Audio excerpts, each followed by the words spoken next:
जय महाकाल मेरे प्रिय मित्रों। जब बादशाह अकबर ने तुलसीदास जी को जंजीरों से बांध दिया तो हनुमान जी ने इस तरह बचाया। रामचरितमानस के रचयिता गोस्वामी तुलसीदास उत्तर भारत के विदेशी तुर्क मुगल बादशाह अकबर के शासन क्षेत्र में रहते थे। एक बार अकबर को यह पता चला कि तुलसीदास ने किसी मृत व्यक्ति को जिंदा कर दिया है। यह सुनकर उन्हें इस बात पर विश्वास नहीं हुआ और उन्होंने बीरबल से इस बारे में पूछा। बीरबल ने बताया कि उन्होंने रामचरितमानस लिखी है, वे एक पहुंचे हुए कवि हैं। यह सुनकर बादशाह ने तुलसीदास को अपने सामने हाजिर होने का फरमान भेजा। अकबर ने सैनिकों ने तुलसीदास जी के पास जाकर कहा कि बादशाह ने तुम्हें हाजिर होने को कहा है। तुलसीदास जी ने कहा कि मेरे तो एक ही बादशाह है, प्रभु श्री राम। मैं तो भगवान श्री राम का भक्त हूँ, मुझे किसी बादशाह या लाल किले से क्या लेना देना। तुलसीदास जी ने वहां जाने से साफ मना कर दिया। यह बात बादशाह को पता चली तो उसने तुलसीदास जी को बंदी बनाकर उसके सामने पेश करने को कहा। तुलसीदास जी को जंजीरों में जकड़कर अकबर के सामने पेश किया गया। अकबर ने कहा कि मैं बादशाह हूँ और तुम्हें नहीं मालूम कि एक बादशाह के सामने सर झुकाकर खड़े रहते हैं।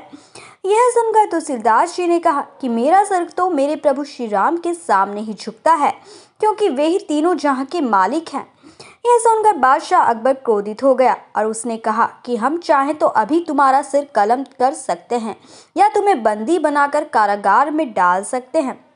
देखते हैं कि फिर प्रभु श्री राम तुम्हें कैसे बचाते हैं। इस पर तुलसीदास जी ने कहा कि मेरे प्रभु श्री राम को मुझे बचाने की कोई आवश्यकता नहीं है, क्योंकि यह तो बहुत छोटा सा काम है। यह काम तो प्रभु श्री राम के भक्त हनुमान जी ही कर देंगे।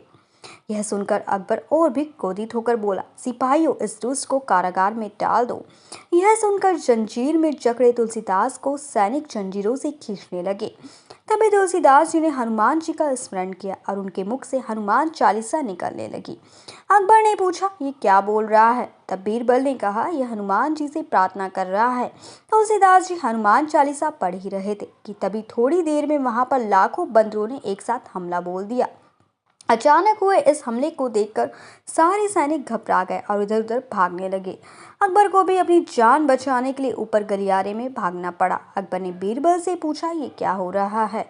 ये अचानक इतने सारे बंदर कहाँ से आ गए? तब बीरबल ने कहा कि महाराज, ये वानर सेना है, तुलसीदास की रक्षा के लिए आए हैं। अब इन बंदरों का गुस्सा तब तक शांत नहीं होगा जब तक हम तुलसीदास जी ने माफी नहीं मांग लेंगे। हमारा यहाँ से बचकर भागना मुश्किल है। हुजूर, आप करिश्मा देखना चाहते हैं तो देखिए, श्री राम भक्त हनुमान जी का करिश्मा। यह सुनकर अकबर घबरा गया और तुलसीदास जी से क्षमा मांगने लगा।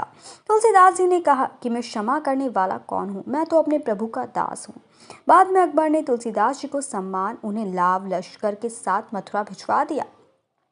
कहते हैं कि बाद में हनुमान जी ने तुलसीदास जी के सामने प्रकट होकर कहा कि तुमने मेरे प्रति जो स्तुति पढ़ी है वह अद्भुत है। आज के बाद जो भी यह चालीसा पढ़ेगा, मैं उस राम भक्त की रक्षा के लिए उपस्थित हो जाऊंगा।